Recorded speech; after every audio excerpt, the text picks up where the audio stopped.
afternoon. My name is Miss Mundell. Good morning, Miss Mundell. And today we're going to be learning how to craft a thesis statement. So before I start the lesson with you guys, I'm just going to go through our itinerary for today, which is a chant and a warm-up exercise, which is going to get our brains working.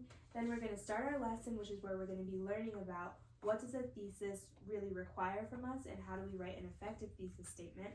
And then we're going to practice writing a few on our own and brainstorming some ideas for writing thesis statements. And then we're just going to reflect on our day and what we learned today in total.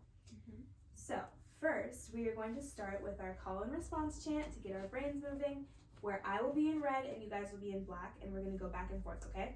So first, what's the key to essay success? A strong thesis, nothing less. What does it do? What does it say? States my claim, shows the way. Okay, we're going to do it one more time, a little more.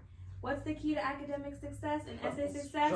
A strong thesis, nothing less. What does it do? What does it say? States my claim, shows the way. Good job, guys. So, first we are going to start with defining what is a thesis statement. So, a thesis statement is the main idea of your paper in about 1 to 2 sentences, and it tells the reader your claim and your supporting details of why you made that claim in the first place. So think of a thesis statement kind of like a GPS or a navigation system.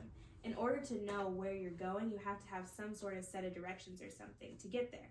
So that's what your thesis statement does for your essay. It gives it structure and it gives it a direction and a sense of like where you're going and what you're trying to say, so that your reader can understand very clearly what your point is. But in order to have an effective thesis statement, there are a few things that you have to keep in mind when you're writing it, right? So first, you want to place it very strategically within your introduction, which means that you have to place it after your hook, after your introductory details, in a way that right when they're done reading your intro, they know what they're about to get into.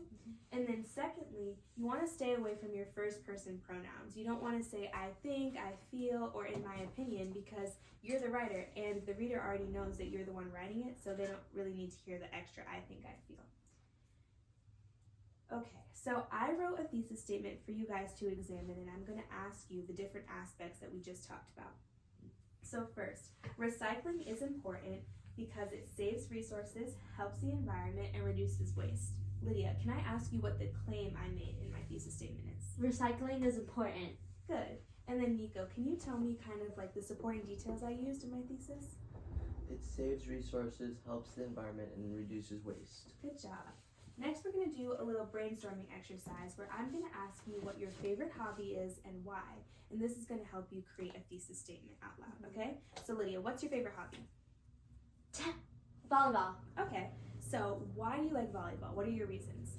Because volleyball is going to improve your running and jumping and also your hand coordination when you hit the ball. Good. So if you were creating a thesis statement, you could say volleyball is the best hobby because it improves my hand-eye coordination, running, and jumping. That's good. And then Margarita, what is your favorite hobby? Gardening, Good. And what are your supporting details? Why do you love gardening? because you can watch the plants grow and it gives you fresh air. Good. So those would be your supporting details, and her claim is that gardening is her favorite hobby. Does that make sense to you guys? Okay. So next we're going to go to what is the best subject in school and why. So Nico, can you tell me in a thesis statement what is the best subject in school and why do you feel that way? Oh, English is the best subject in school because it improves comprehension and communication. Good. And then Lydia, Math. What would you say your favorite subject in school is and why? Math is the best subject because it increases numeric skills, understanding complex problems, and work ethic. Good. So as we conclude, we're going to do a few little reflections. I'm just going to ask each of you kind of a question about the lesson. So Margarita, what is the most important thing you learned about thesis statements today? Thesis helps you state your claim. Good. And Lydia, what's necessary? You can't just state a claim. What do you have to add to your claim? The supporting details to it. Good.